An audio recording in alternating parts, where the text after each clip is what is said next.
Welcome to my channel Maths Made Easy. মই তোমালোকৰ Jonali Bora ma'am আৰু আজি মই ডিসকাস কৰিবলৈ লৈছো আসাম হায়াৰ সেকেন্ডাৰী এডুকেশন কাউন্সিলৰ 2013ত অহা ইন্টিগ্ৰেল ক্যালকুলাছৰ এটা কোৱেশ্চন। যদি মোৰ ভিডিঅ'বোৰ তোমালোকৰ ভাল লাগিছে তেতিয়াহলে তোমালোকে প্লিজ লাইক কৰিবা আৰু চেনেলটো সাবস্ক্ৰাইব কৰিবা। এতিয়া কোৱেশ্চনটো সলভ কৰো। কোৱেশ্চনটো হ'ল evaluate integration sin inverse x whole square dx 4 marksৰ এটা কোৱেশ্চন। এতিয়া কথা হ'ল কি যদিহে আমাৰ কোৱেশ্চনটো এনেকুৱা হলহেঁতেন যে find the value of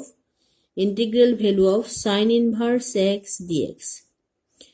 আমি জানো যে sin inverse x inverse trigonometric functionৰ যেতিয়া integral value উলিয়াবলগীয়া হয় তেতিয়াহলে integration by parts এপ্লাই কৰিবলগীয়া হয়। ইয়াত যেহেতু sin inverse x হে আছে সেই কাৰণে কি কৰিব লাগিব 1 ক সেকেন্ড ফাংশন হিচাপে লৈ আমি ইন্টিগ্ৰেট কৰিব লাগে। ইন্টিগ্ৰেশন বাই পাৰ্টস ফৰ্মুলা এপ্লাই কৰিব লাগে। কিন্তু ইয়াত কি আছে এই প্ৰবলেমটোত আছে ইন্টিগ্ৰেশন sin inverse x whole square dx।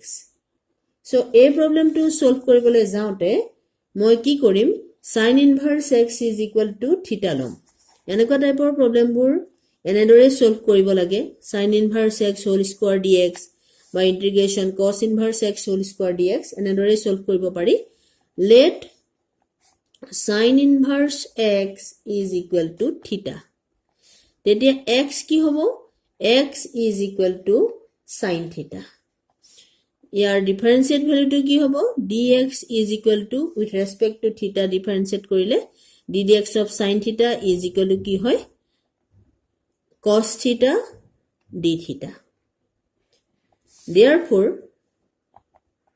integration sin inverse x whole square dx is equal to হৈ পৰিব sin inverse x মানে মই লৈছিলো θ সো এটো হ'ব θ স্কয়াৰ cos θ dθ। এতিয়া আমি ইয়াত কি কৰিম ইন্টিগ্ৰেশন বাই পাৰ্টস আমি এপ্লাই কৰিম আৰু তাত কি হিচাপে লম θ স্কয়াৰক আমি ফাৰ্স্ট ফাংশন হিচাপে লম আৰু cos θ সেকেন্ড ফাংশন হিচাপে লম। সদায় কি কৰিব লাগে এনেকুৱা যদি থাকে যে ইন্টিগ্ৰেশন x cos θ dθ x cos x dx ধৰিলো এনেদৰে আছে। ইয়াত তুমি কি কৰিব লাগিব দেখিছাই যে দুটা ফাংশন মাল্টিপ্লাই হৈ আছে গতিকে ইন্টিগ্ৰেশন বাই পাৰ্টস এপ্লাই কৰিব লাগিব। কিন্তু x আছে আৰু cos x আছে দুইটাই ইজিলি ইন্টিগ্ৰেবল হয় কাৰণ integration of x is equal to x square by 2 integration of cos x is equal to কি হয় minus sin x dx হেতু হয়। কিন্তু এতিয়া কথাটো হল কি আমি কোনটো ফার্স্ট ফাংশন হিচাপে লম কোনটো সেকেন্ড ফাংশন হিচাপে লম। এটা কথা চাবলৈ গলে যদি তুমি x ক সেকেন্ড ফাংশন হিচাপে লোৱা তেতিয়াহলে প্ৰতিবাৰতে কি হ'ব এনেকুৱা হ'বগে যদি x ক সেকেন্ড ফাংশন হিচাপে লয় তেতিয়াহলে কি হ'ব এটো এবোৰ জনাটো প্ৰয়োজন। cos x ক যদি মই ফাৰ্স্ট ফাংশন হিচাপে লওঁ ইন্টিগ্ৰেশন x dx minus integration ddx of cos x into integration x dx এটো হল ইন্টিগ্ৰেশন বাই পাৰ্টস ফৰ্মুলা। তেতিয়াহলে কি হ'ব যে first function into integration of second function dx minus integration ddx of first function into integration of second function dx এটো integral সাইনৰ কাৰণে এটো dx। তেতিয়াহলে এটো হৈ পৰিব cos x into x square by 2 minus integration ddx of cos x মানে minus sin x into এটো হৈ পৰিবগে আকৌ x square by 2 এটো dx আছে। তেতিয়াহলে এটো হৈ পৰিব cos x into x square by 2 minus minus a plus half to বাহিৰলৈ উলিয়াই নিলো আকৌ পালোগে x square sin x dx। তাৰ মানে আকৌ আমি এবাৰ কি কৰিব লাগিব ইন্টিগ্ৰেশন বাই পাৰ্টস আকৌ এবাৰ কৰিব লাগিব এটো কৰিবলৈ যাওঁতে কিন্তু বা বাঢ়ি বাঢ়ি গৈ থাকিব। কিন্তু যদিহে আমি x ক ফাৰ্স্ট ফাংশন হিচাপে ললো হেতেন তেতিয়া কি হলহেতেন ইন্টিগ্ৰেশন x cos x dx x ক যদি ফাৰ্স্ট ফাংশন হিচাপে লওঁ তেতিয়া কি হ'ব cos x dx minus integration ddx of x into integration cos x dx dx. তেতিয়া এটো হৈ পৰিব x integration cos x মানে হৈ পৰিব sin x minus ddx of x মানে 1 integration cos x মানে sin x এটো dx আছে আৰু ইয়াৰ ৰিজাল্টটো আমি পাই যাম x sin x minus integration of sin x মানে কি হয় integration of sin x হবগে minus cos x plus c তেতিয়া হলে ইয়াৰ ৰিজাল্টটো হ'ব x sin x plus cos x plus c গতিকে x টু ফাৰ্স্ট ফাংশন হিচাপে লওঁতে যেটো ৰিজাল্ট আহিব x sin x plus cos x একেবাৰতে আহিব কিন্তু যদি x টু সেকেন্ড ফাংশন হিচাপে লৈ ইন্টিগ্ৰেশন বাই পাৰ্টস এপ্লাই কৰা হয় তেতিয়ালে এটো কি হ'ব আকৌ কৰিব লাগিব দীঘলীয়া হৈ গৈ থাকিব বা ইয়াৰ ৰিজাল্ট পোৱাটো ইম্পসিবল হৈ পৰিব যদিহে আমি x ক সেকেন্ড ফাংশন হিচাপে কনসিডাৰ কৰো সেই কাৰণে ইন্টিগ্ৰেশন বাই পাৰ্টছত যেতিয়া ইজিলি ইন্টিগ্ৰেবল হ'ব দুইটা ফাংশনে যেতিয়া ইজিলি ইন্টিগ্ৰেবল হ'ব তেতিয়া ফাৰ্স্ট ফাংশন হিচাপে আমি এনেকুৱা এক্সপোনেনশিয়াল যিবিলাক ফাংশন আছে বা এই যিবিলাক ফাংশন আছে x স্কয়াৰ থকা টাৰ্ম হোক বা থিটা স্কয়াৰ থকা টাৰ্ম হোক x কিউব হোক সেই যিবিলাক টাৰ্ম হয় সেইবিলাকক আমি কি নকৰো সদায় ফাৰ্স্ট ফাংশন হিচাপে কনসিডাৰ কৰিম so integrating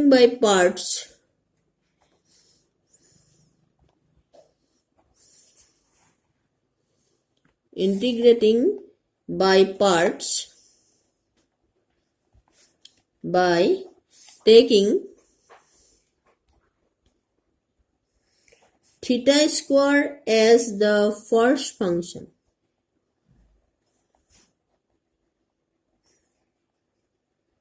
we get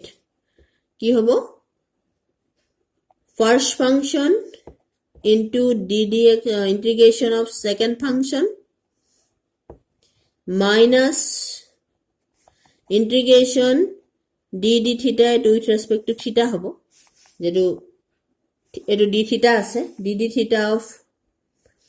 first function into integration of second function cos theta d theta আৰু লাষ্টত এটো d theta হবো এডাল ইন্টিগ্ৰাল সাইনৰ কাৰণে আমি কি পাম এতিয়া theta square integration of cos theta কিমান হবো d theta sin theta minus integration dd theta of theta square কিমান হবো twice theta into integration of cos theta d theta sin theta আৰু এটো integration d theta twice theta sin theta d theta এটো পালো এতিয়া হবগে is equal to theta square sin theta minus 2 integration theta sin theta d theta এতিয়া এটোটো আকৌ দুটা function multiply হৈ আছে গতিকে আকৌ এবাৰ আমি কি কৰিব লাগিব ইন্টিগ্ৰেশন বাই পাৰ্টস এপ্লাই কৰিব লাগিব সো কৰো theta square sin theta minus 2 first function theta হিচাপে লৈছো থিটাক লৈছো integration sin theta d theta minus integration dd theta of theta into integration sin theta d theta আৰু d theta তেতিয়া কি হ'ব এটো theta square sin theta minus 2 theta integration of sin theta d theta is equal to minus cos theta হ'ব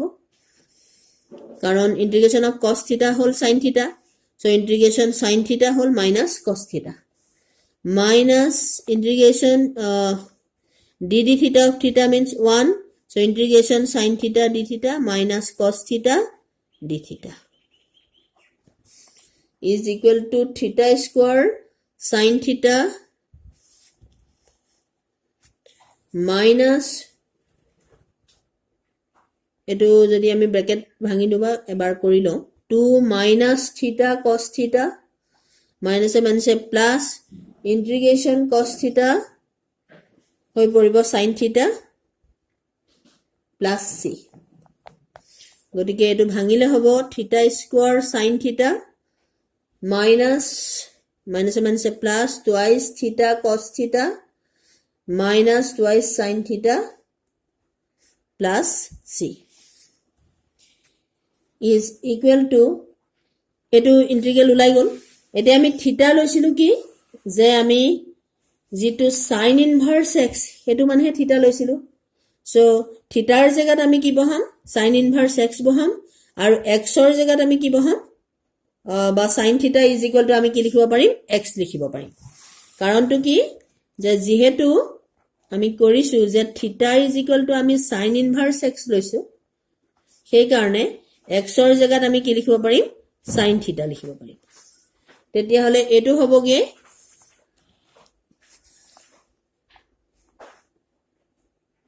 sin theta মানে x লিখিছো theta মানে sin inverse x whole square plus 2 into theta মানে হবো sin inverse x এটা cos theta মানে কি হবো যদি হে sin theta সমান x হয় cos theta সমান কিমান হবো আমি sin theta আৰু cos theta ৰিলেচন টু কি যে cos square theta plus sin square theta is equal to 1 তেতিয়া হলে cos theta হয়গে root over 1 minus sin square theta so এটো হৈ পৰিব root over 1 minus x square so গটিকে যত আমাৰ cos theta আছে সেই জায়গাত আমি root over 1 minus x square লিখিব পাৰিম so এটো আছে twice theta cos theta